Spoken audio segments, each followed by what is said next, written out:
Should we let refugees from Gaza settle in the UK? A family of 6 Palestinians have been granted the right to live in the UK after applying through the Ukraine family scheme set up in 2022. The mother, father and 4 children applied in January last year. Now, that's while the scheme was open. It's closed now, after their home had been destroyed. And although their case was initially rejected by the Home Office, a judge overturned that decision, saying they had a right to family life under Article 8 of the European Convention of Human Rights. The judge said that the fact we don't have a resettlement scheme for Palestinians is irrelevant. But Sir Keir Starmer has said the judge made the wrong decision and that it should be Parliament that makes rules on immigration. Gaza has a population of around 2.2 million people, half of them children, and 90% of the people living in Gaza have been displaced by the conflict. Esther, yes. We took people in from Ukraine. In fact, Parliament very, very quickly passed legislation, and as a result, over 70,000 people arrived here. The situation is different Gaza, when it comes to Gaza and the refugees there. Should it be? Well, look, the expectations of government and the reality of government are often different. In the ideal world, we would have an asylum system that is well-funded, has adequate resources, can adequately integrate people into British society, and can adequately assess the risks to the native population. With the Ukraine scheme, for example, the reason why it went through so quickly was because of the risk assessment. So there was a high likelihood that Ukrainians would return, and culturally they were more sort of compatible with British culture and British society. What do you mean by that? Christian, mainly, very family-oriented. They don't live in a region that is a hotbed for extreme religious views than other parts of the world. I mean, presumably you're not, that criteria, at least one of them, slightly problematic. You're not suggesting that Gazan families are less family-oriented, That's not what I'm saying. What I'm saying is an asylum system should have a risk assessment. So looking at what's best, not only for the country they're coming into, but what's best for the refugees. Often there's this unspoken rule that if you're trying to basically provide asylum to people from conflict-ridden regions, you want to choose societies that most closely align with the individual's culture because it's easier for them and the society they're integrating into. I think Gazans should be treated like any other asylum seeker from any other part of the world, in the sense that they shouldn't be rejected because they're brown and Middle Eastern. They should be assessed. I mean, I'm going to accuse you, sorry, a bit of from Nigeria, for it's a bit of posh talk. Just explain what you mean. I mean, you know, okay, so spell it out. Because they're Muslims. No, that's to get to the crux. Just to be clear, refugees from Gaza have the same blood running through their veins as you and me. It has nothing to do with their skin colour. I'm talking about what an asylum system looks like that's best for the UK and best for the people that are coming into this country. So I'll give you an example. At the moment, our asylum system, most refugees are kept or housed in just 9 out of 10 major cities in the UK. That's not enough. They need to be spread out more. We don't have the resources to properly integrate them. There's a disproportionately high number of people of asylum backgrounds that commit terrorist offences. Since 1998, 1 in 5 people that have been convicted of terrorist offences in this country have been of an asylum background, which means that we don't properly integrate them. But I hear, but your fundamental point here, your fundamental point, because I want to hand it to Kevin. We'll come back, we've got time on it, but I just want to deal point by point, is that the reason we need to be more careful here and not extend the same sort of refugee programme that we did for Ukrainian families. It's because of the risk assessment. Well, it's not the risk assessment.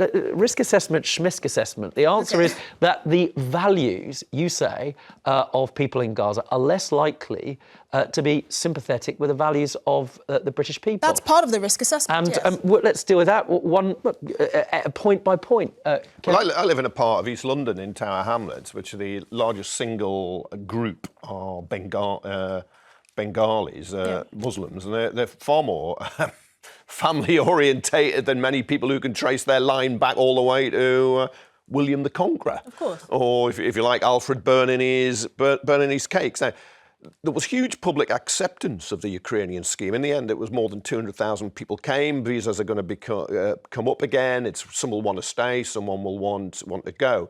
Now, this family, I think the judge has overstepped the mark in the sense it was a scheme specifically for Ukraine because of the invasion. That's the nuances. By Parliament, by Parliament, by people that are accountable to the public. Yeah. So I think the judge has overstepped on that. And in fact, in Ukraine, most areas of Ukraine are far safer than Gaza. Many of them have gone back. They haven't had their houses demolished. Of course, if you're in the eastern side, it's very dangerous there. But I think we should have a scheme for Palestinians and Gazans. And I know someone will shout numbers, 2.2 million. Of course, not everybody would want to come anyway. We see where Trump says, let's take it over. They say, we want to stay. But I can't. There's a brother here. That family will come and start a new life. That family will contribute to Britain. They will work hard, and we will be enriched that's an ideal culturally as scenario. well. I hear you on that. financially. Let's just take some calls, because listen, my intuitive suspicion is, frankly, what you're saying. A lot of people will agree, and they want to be able to have that conversation safely without being called racist, right? Alan, you're in Essex. What's your view? Well, I feel that the Gazans, the lady in red speaks an awful lot of good sense, absolutely total good sense. My view is that the Gazans themselves, getting here is like winning the lottery for them. Right. And to win the lottery, you have to buy a ticket. They haven't bought that ticket. And the deviousness of using the Ukraine refugees as a side door to get in is extremely professional. Something's been going on there at a professional level. It is absolutely... I'm sorry, I don't know what you mean by something's been going on at a professional level. What happened was that a judge said, look, you've got a right, it's called Article 8, to family life. I.e., it's not a simple person knocking on a door and saying, please give me asylum. I.e., some people that know how to do these things have organised that. Right. I mean, I don't know about that. They certainly went through the court. Let me stop you there. They went through the courts. There was somebody in this country who supported a family because their family were in Gaza. They came here and they said, look, please, can we stay? And it went through the appropriate systems that we have, Alan. But I hear what you say. So I'm assuming, given you've said Esther is very sensible in what she says, that you agree with her values point. But thank you very much for calling, Alan in Essex. Terry, you're in Kent. This is a difficult conversation, but one where, you know, my instinct is that more people agree with Esther than don't. Well, it is. I don't mind who comes to this country, but the biggest problem is we haven't got the houses for them. It's like, I think the main problem with most of the people in this country is we've got people who live in this country on the streets, ex-veterans and everything else. Then you also you get these people coming from abroad. They land up in a lovely hotel. Terry, let me ask you, just while you're here. Look, if there were enough houses, let's say we had a perfect world, would you welcome people from Gaza? Would you welcome Palestinians? I would welcome anyone. But the thing is, you know, they come up with this safe route. But the thing is, the only way you can have a safe route here is if you've got the houses, because otherwise you'd have to put a cap on it, wouldn't you? If you say, like, we're going to allow 10 people, 10,000 from each country, if we've got the houses, that's all right. If we haven't got Terry, the houses, your point is not a values issue. It doesn't matter, you know, what somebody's cultural background is. What matters is whether or not you've got the resources for everybody. Thanks for calling, Terry and Kent. Diane, you're in London. How are you feeling about this? Uncomfortable or not? I'm very uncomfortable. Good morning to your panel. Dan. Good morning. And hi, Kevin. Yeah, morning, Diane. Nice to have you. Thank you. Yeah, I sit here. My blood is just boiling. You know, we're all humans, and the same rules that apply to the Ukrainians, it should apply to these people. You know, it's their land. And Esther, she should be ashamed of herself talking about cultures in this country and religion. There is this is not a Christian country anymore. Well, let me stop you there, Diane, because I'm going to... Wait a second, I'm going to ask Esther. Diane says you should be ashamed of yourself. No, I don't think she heard what I said. I don't think anybody should be discriminated against for asylum based on, you know, the colour of their skin or anything like that. However, offering asylum to someone or to people is not as simple as just saying, just bring them over. They're coming into a society. They need to integrate into that society. You need to look at what's best, not only for the society they're coming into, but also for the individuals. I think it's a reasonable expectation for the British people to think, actually, our government should take into the risk associated with bringing people from foreign cultures into this country and what is best for both parties. It's not just about Britain. A risk assessment is about whether or not, in the long term, people coming in can share the values of the people. I'm sorry, I don't want my neighbour to be racist or homophobic. That's not a horrible thing to say. I hear you, and Diane disagrees. But thanks for calling, Diana. After the break, we're taking more of your calls and talking to you on whether we should take in refugees from Gaza. Deirdre, obviously we've heard a lot of Esther and a lot of people agreeing with her that it's a big no. What's your view? My view is it's a big yes. We owe to those people. They're human beings at the end of the day, and you can't judge every human being on the leaders. that represents them, wherever it may be. Deirdre, is it your view then that we've got a moral obligation to do this, just in the same way we had a moral obligation to protect Ukrainians who are fleeing war? Of course, we have Gazians and Ukrainians, because we've contributed to that in some way by arms or money or whatever, in destroying where it is that they live. And I think, the day that we stop helping people, whatever circumstances people are in, and Britain is renowned for helping people, and I hope that long may that continue. Well, you make a very powerful point, and there's a great tradition in the northeast of people coming from war-torn parts of the world. Just wait a second. War-torn parts of the world to be healed. My grandfather amongst them, who came after the war and was healed in Cumbria. Thanks for calling, Deirdre. Marina, you're in Hampshire. You heard what Deirdre had to say. Look, we've got a moral obligation. The same, regardless of the colour of anybody's skin, regardless of their values. We've contributed this by funding the weaponry that's landed and destroyed a lot of Gaza. So it's our problem too. Do you agree with that, Marina? To an extent, but you have to look at the facts. We happen to be a small country, a small island. Our resources are all already drained from the people that are currently here. Right. And I feel that, it does breed hostility, because the government tends to house immigrants and asylum seekers before our own people, which is totally wrong. So your point is, if you had limitless resources, Marina, if you had limitless resources, it would be a happy welcome. But the truth of the matter is we just can't afford it. And the people who are here, regardless of their background or racial complexion, they, if they're British, should come first. That presumably is what you're saying, Marina, right? What I'm saying is charity begins at home. Well, there's a lot of people that be agreeing with you. Gina, you're in London. Do you agree with Marina? Charity begins at home, or do you think, like Deirdre up in the northeast, that frankly we've a moral obligation to try and protect and save as many Gazans as we possibly can? Morning. Yes, I agree with Deirdre. As she said, Britain contributed to the war in Gaza, and they have a right. And, it's always the countries that's the richest that say we don't have enough. There are countries that's poorer than Britain, and they have helped people from Haiti when they had their disaster, and they're a different religion.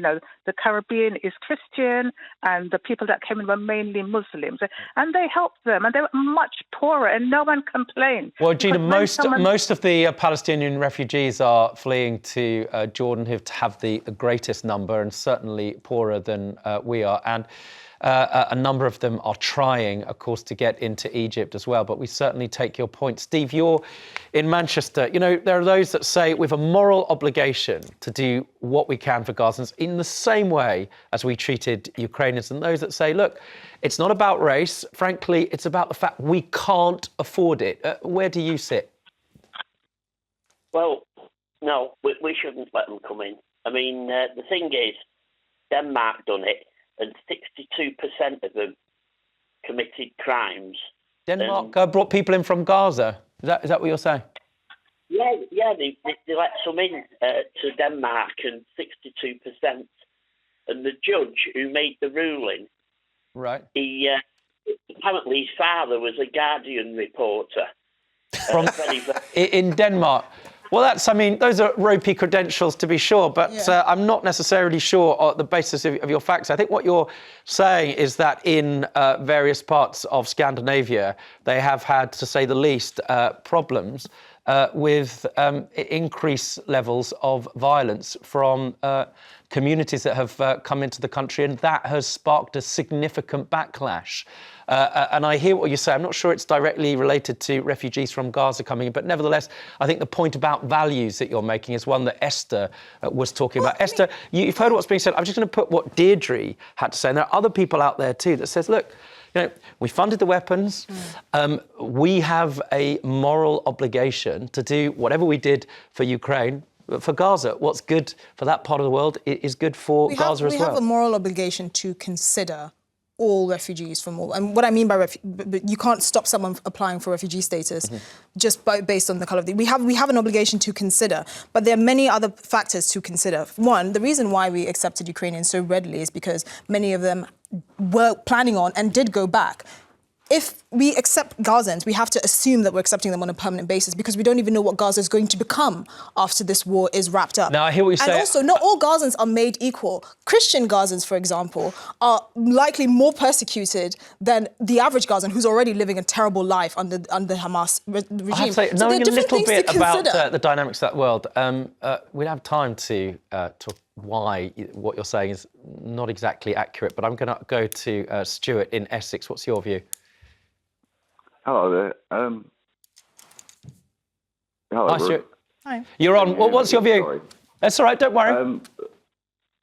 My view is I think we should take in refugees, no matter what country they come from or what religion they are. We're helping them, and we done it in the Second World War. We took in people, and like you said, you're one of your family yourself, and I think that.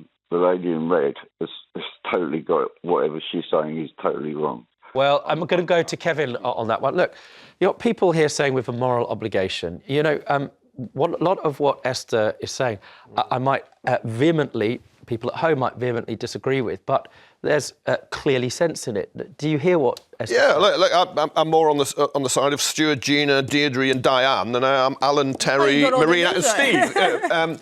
But it's not just a moral obligation, it's a legal obligation because we signed the UN Refugee Convention 1951. There is also a kind of myth-taken hold that we take huge numbers of asylum seekers and refugees. We take relatively few compared to other countries in Europe. Never mind, you mentioned Jordan or Syrians and some Palestinians in Lebanon or Egypt. We take very, very few. And yes, of course, the entire world can't come to Britain. The entire world doesn't want to come to Britain, but some people do. And this family, and I question them coming, the judge on the Ukraine scheme, but this family has a link with this country. Right. And we went over there first. Let's not forget, we used to have a mandate over Palestine.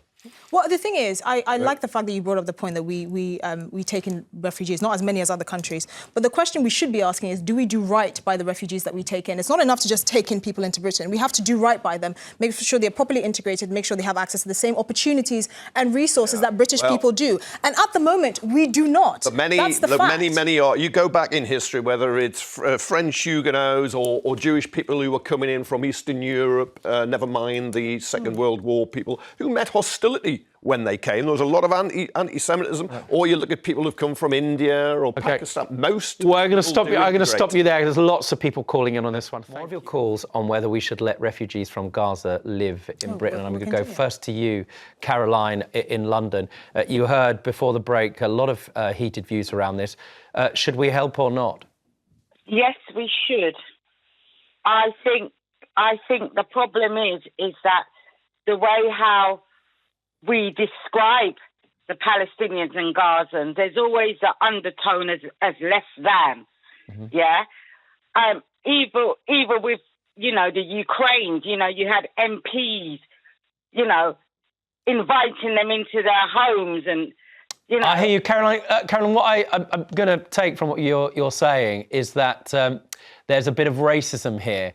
Like, there's a difference when it comes to Ukrainian because perhaps they look similar to people who are native-born, as you might say, to this country, as some people falsely describe, than we do to perhaps people of colour who come from Palestine. Is that basically your point?